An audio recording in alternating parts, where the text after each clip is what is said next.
It's 9:06 p.m. Tuesday, November 21st. Joe Biden is still up. I have a speech. This message is for every American. Message is for America. Joe Biden, President Joe Biden. My president has failed me. America, your president has failed you.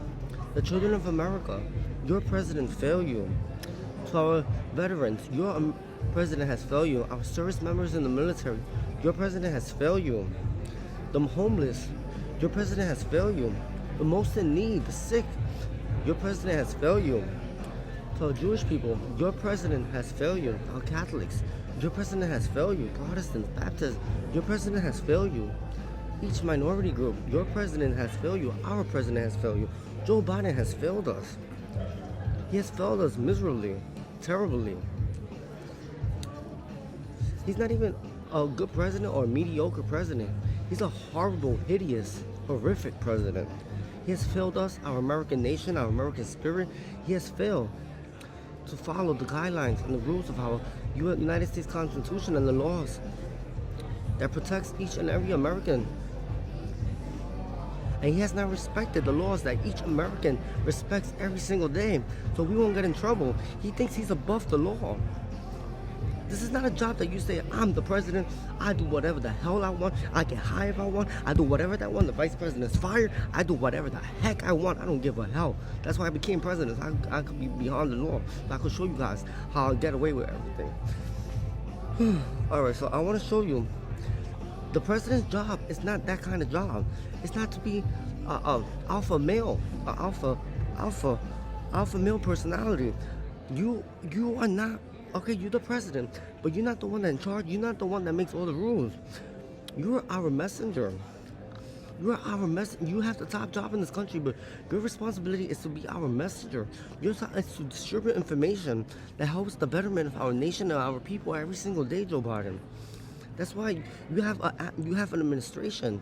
You have professionals every day. You have a cabinet picks. You have agency departments and head of the agency departments that every day configure and determine and analyze statistically what's better and what works for our nation and what our problems and what deficiencies we have, what improvements we're going to get. Our Department of Treasury, our Secretary of Defense, our Secretary of State, our Secretary of the Department of Labor, Department of Treasury, Department our Secretary of Defense here, all of them, all our secretaries, are agricultural, trade. Those are the people that we are all in charge, your whole administration, and you have to listen. And that's the only way you lead a successful presidency and successful administration. Not in a dominatrix way. Not in an ignorant way. You're very ignorant.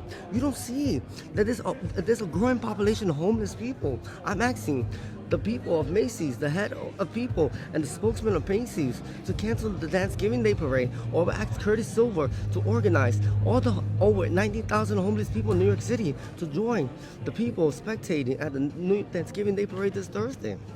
I'm in the street. No Thanksgiving Day Parade, or all the homeless people will be on the prime spots of the Thanksgiving Day Parade, and the police can't do nothing about it. To show you the severity of our problem, it makes it doesn't cancel their parade. Alright, and another thing I want to show you, people can't always have things their way.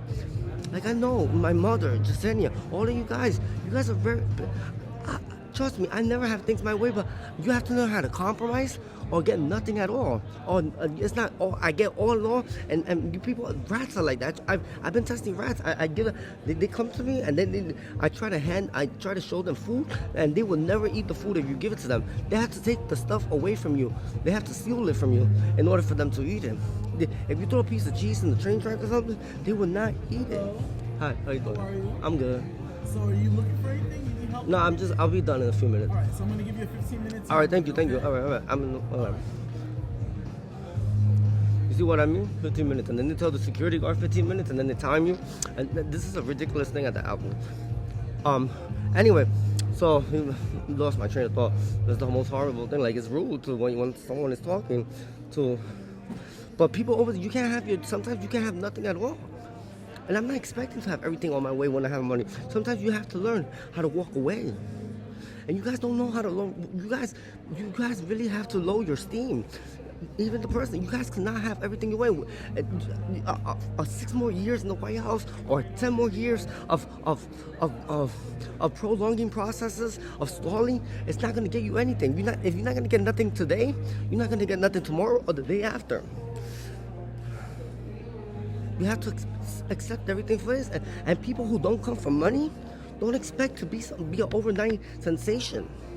People that come for prominency and from old money, and people who come from a generous amount or from a scholarly family, are people who have potential to go in the future. Sometimes those people do make it, but it's a lift because they have tried and they work so hard, and they have busted their butt so much to get up there that someone gives them a helping hand because they really deserve it and they're really less fortunate. But people who are very pretentious, though, people who think they could take away from others to make it, they'll never make it. And with dirty money there, you'll never make it. Another thing, I'm talking about the flight on November 12th, 2001. There was a flight in the morning flying out of John F. Kennedy Airport to Santo Domingo, Dominican Republic. That plane crash was heading to Bayside, to the penthouse of the former CFF of our bank, of Ponce Leon Federal Bank, Mr. Torres. And I know you with Anthony Torres. I know what you're doing with that little kid with the last name Torres, Yesenia. I'm not stupid. And you know Mr. Torres had a quadriplegic son named Simon, and I have power of attorney of him. Don't even try with that little Torres last name. Don't even try it. And you know Brian Johnson, and you've been after the bank and burning the bank and the little plane to Bayside. That the pilot was smart enough to hit it in an empty lot instead of hitting the penthouse before he left to his office in Castle Hill, the main office. All right, take care.